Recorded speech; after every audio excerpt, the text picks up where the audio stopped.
Hello boys and girls.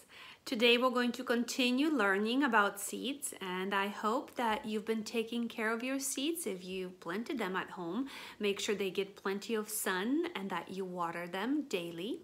I've watered my seeds today and they're sitting in a place where they get plenty of sunlight, so I'm hoping they'll begin to grow in a few days.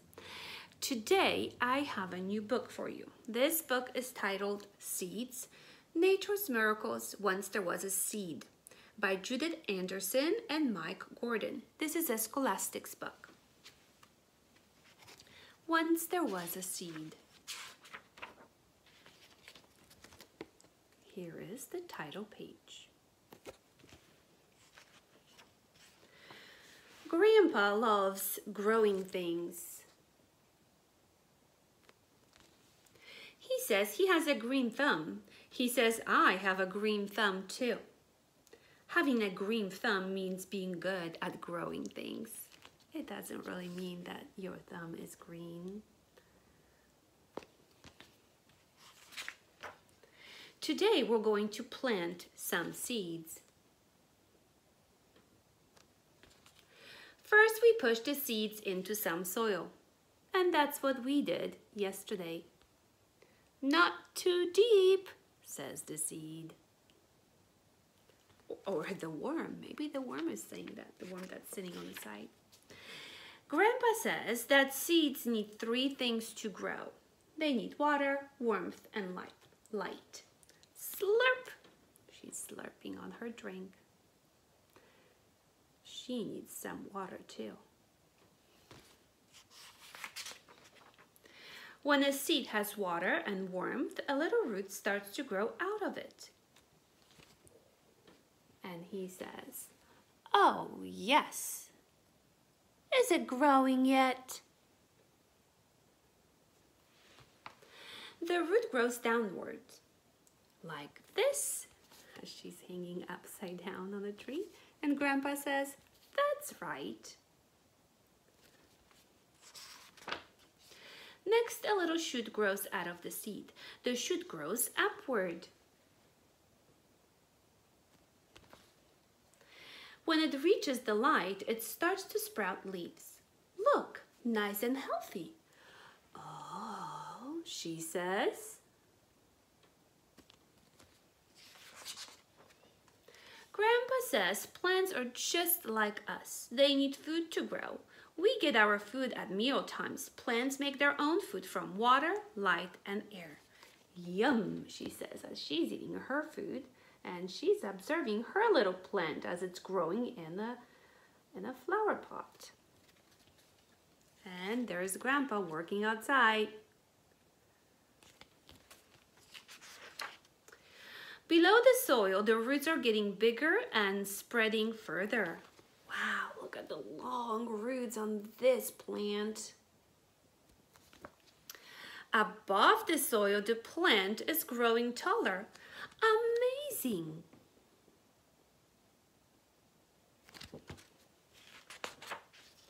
When the plant is big enough, some new buds appear. These buds turn into flowers. Wow! Pink and spotty.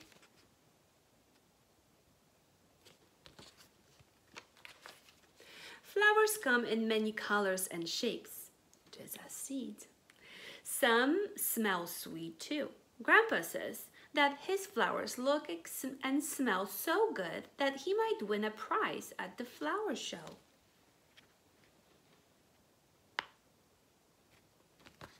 But I think it is so that insects will notice them. That's why they smell so sweet. My favorite, says the little bee. Uh-oh, and it looks like Grandpa did win first prize at the flower show. And little bees are flying all around the sweet-smelling flowers. Flowers contain pollen. When an insect visits a flower, pollen sticks to its body.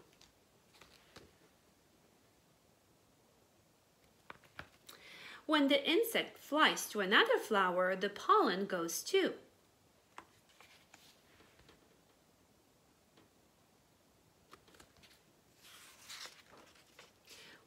flower swaps pollen with another flower. Then the flower dies, but it leaves its new seeds behind. Apple seeds are called pits. Chestnuts are seeds too. Ouch!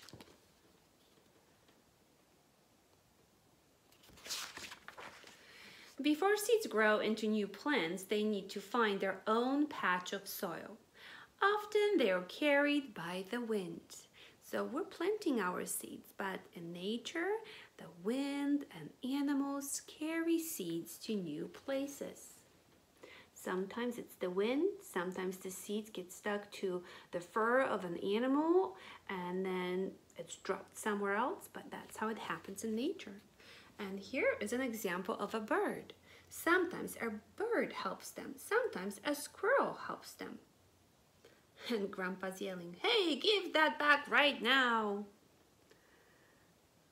What did she take? Looks like the bird took the strawberry and Grandpa wants it back. Well, there are little baby seeds on a strawberry. So the bird is going to help plant the little strawberry seeds by carrying them somewhere else. And sometimes Grandpa helps them. Out you come. That's when he's planting seeds in his garden. This illustration. She's imagining the poppy flowers growing because he's planting little puppy seeds. And this is how she is imagining that they will grow. And that's the end of our story. Now, I wanted to read this book for you today because it tells us about a life cycle, about a plant, how a plant starts as a little seed. It keeps growing into a baby plant. It grows into a mature plant, and then that plant produces little seeds that can be planted again. Boys and girls, I have a new assignment for you today. I would like you to draw your own life cycle of a seed. This is what I drew. I started with a little seed that later grew into a seedling. The seedling grew into a sprout, and the sprout grew into a plant. And if you look very carefully, in the center of my little flowers are tiny seeds that later will grow into seedlings, and the life cycle will continue. I have another book where the illustrator chose to draw the life cycle in a different way. This is the life cycle of a sunflower. You can see the seeds, the little plant that's growing. The sunflower opens up and its bright petals and it's blooming. And here you can see the seeds inside the sunflowers that later again will grow into a baby plant. It's up to you how you decide to draw your life cycle. I also encourage you to write about the life cycle, but that is if you choose to do so. I hope that you're going to enjoy drawing your own pictures of a life cycle. You could draw the picture, you could paint it, you could create a life cycle using Play-Doh. You can make seeds and little seedlings out of Play-Doh. You can cut it out of different pieces of paper and create like a collage. It's up to you how you decide to show me the life cycle of a plant. Some students I know will choose to write about it instead of doing an art project or drawing it, and that's okay too. Okay, I hope you're going to enjoy this project, and I will see you again tomorrow.